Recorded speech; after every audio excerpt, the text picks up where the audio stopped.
지금 시장을 보면요, 정말 흥미로운 일이 벌어지고 있습니다. 마치 두 마리 말에 동시에 돈을 거는 것 같달까요? 한쪽에서는 최첨단 기술주로 자금이 어마어마하게 쏠리고 있는데, 다른 한쪽에서는 아주 전통적인 자산인 귀금속 가격이 폭등하고 있거든요. 이게 대체 무슨 상황일까요? 그래서 질문을 한번 던져보겠습니다. 지금 시장에서 더 뜨거운 건 과연 뭘까요? 미래를 선도하는 최첨단 기술주일까요? 아니면 수백 년간 가치를 증명해온 귀금속일까요?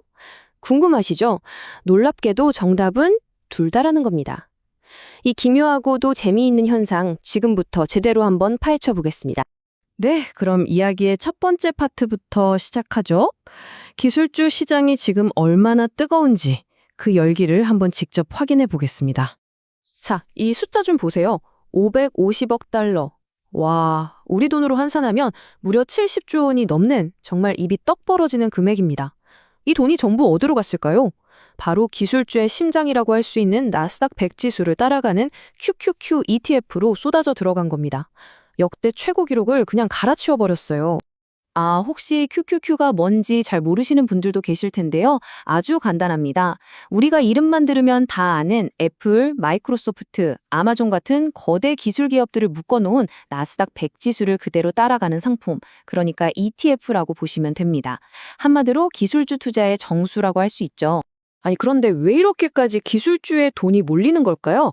그 배경에는 아주 든든한 경제 순풍이 불고 있기 때문입니다. 보세요. 경제의 기초 체력을 보여주는 3분기 GDP 성장률이 4.3%로 아주 탄탄했고요.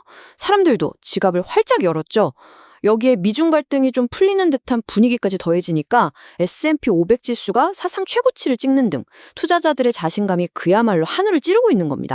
자, 그런데 말입니다. 시장의 다른 한편에서는 정말 정반대처럼 보이는 일이 벌어지고 있었습니다.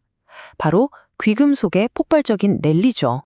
이 숫자 정말 믿기 힘드실 겁니다. 플러스 22.6%. 이게 뭐 연간 수익률이 아니고요. 단 일주일 만에 기록한 수익률입니다. 주인공은 바로 배금에 투자하는 PLTM이라는 ETF였어요. 백금만 난리가 났던 게 아닙니다. 귀금속계 또 다른 스타, 은도 가만히 있지 않았죠. 은에 투자하는 SLV 같은 ETF들도 일주일 만에 무려 16.7%라는 엄청난 상승률을 보여줬습니다.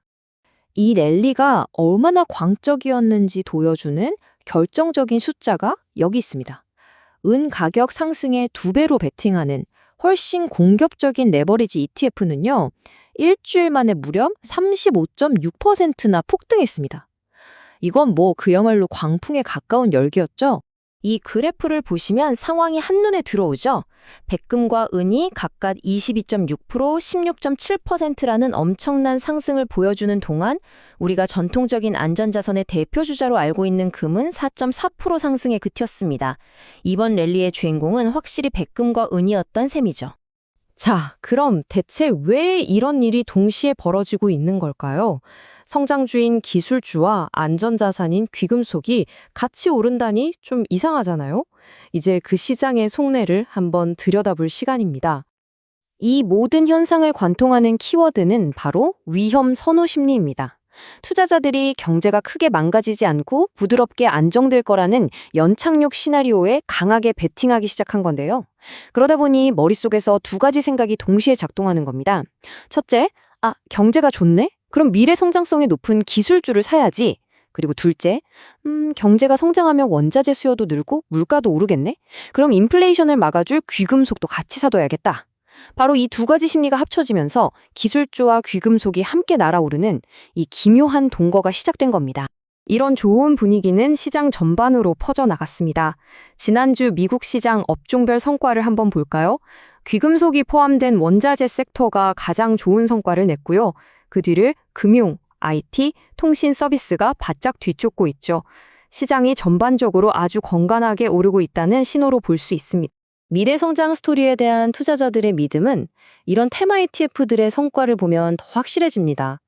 미래 산업의 심장인 배터리와 리튬, 친환경 시대의 필수품인 태양광, 그리고 4차 산업혁명의 쌀인 반도체와 전기차까지 시장이 지금 어디에 베팅하고 있는지 아주 명확하게 보여주는 지표들이죠.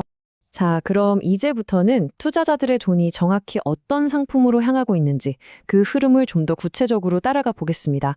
여기서 아주 재미있는 걸 발견할 수 있습니다. 이거 정말 재밌지 않나요?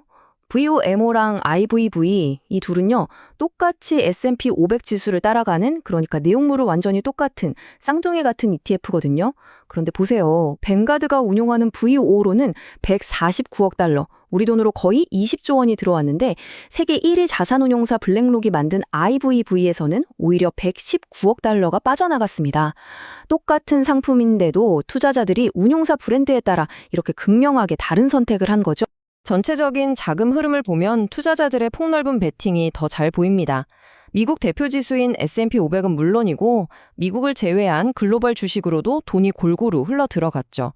그런데 여기서 다시 한번 주목할 점, 저기 맨 아래 전통적인 안전자산의 상징인 금 ETF, GLD로도 26억 달러 가는 적지 않은 돈이 들어왔습니다. 성장과 안정을 동시에 잡으려는 시장의 모습이 여기서도 딱 보이는 거죠. 이런 흐름은 우리나라 시장도 예외는 아닙니다. 코덱스 200 같은 시장 대표 지수로 돈이 가장 많이 몰렸고요. 그 뒤를 이어서 반도체, 그리고 미국 S&P 500, 조선업 같은 핵심 산업으로 자금이 집중되는 모습을 보이고 있습니다. 자, 그럼 앞으로는 어떨까요? 전문가 의견을 한번 들어보죠. 키움증권 김진영 연구원은 앞으로는 12월 FOMC 의사록 내용이 중요하고 또 지정학적 리스크가 어떻게 변하는지도 시장에 큰 영향을 줄 수 있다고 분석했습니다. 앞으로의 방향을 가늠해 볼 중요한 관전 포인트가 되겠네요. 결국 지금 시장은 첨단 기술이 이끄는 디지털 미래와 수백 년간 그 가치를 증명해온 실물 자산이라는 두 개의 엔진으로 동시에 달리고 있는 셈입니다.